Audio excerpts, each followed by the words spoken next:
দীর্ঘস্থায়ী সংঘাতের কারণে ইসরায়েলের পর্যটন ও হোটেল ব্যবসায় মারাত্মক অর্থনৈতিক মন্দা দেখা দিয়েছে। গাজা যুদ্ধ শুরু হওয়ার পর থেকে ইসরায়েল অধিকৃত ভূখণ্ডে ৯০টিরও বেশি হোটেল বন্ধ হয়ে গেছে।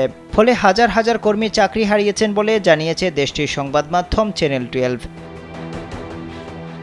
প্রতিবেদনে বলা হয়েছে, ২০২৩ সালের ৭ অক্টোবর থেকে শুরু হওয়া সংঘাতের পর অধিকৃত ভূখণ্ডের প্রতি ৫টি হোটেলের মধ্যে একটি বন্ধ হয়ে গেছে।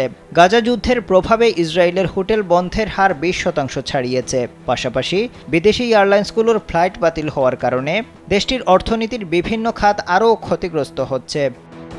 স্যান্ডেলিনা সো, রূপচর্চায় আভিজাত্য। চ্যানেল 12 জানিয়েছে, এতে পর্যটন খাতের ওপর নির্ভরশীল হাজার হাজার পরিবার এখন নতুন কর্মসংস্থানের সন্ধান করছে। পর্যটন খাতে ৮৫% বেশি ঘাটতি দেখা দিয়েছে।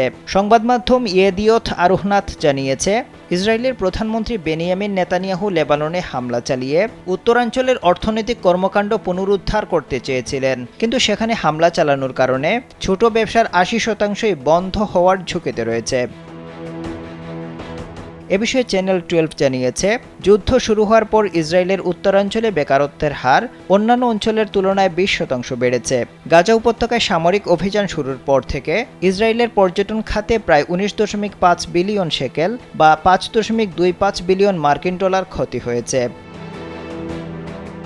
ইসরায়েলি প্রশাসন দাবি করেছে, গাজা ও লেবানন যুদ্ধে পরিচালনার খরচ এখন পর্যন্ত ৬০ থেকে ৭০ বিলিয়ন মার্কিন ডলার ছাড়িয়েছে।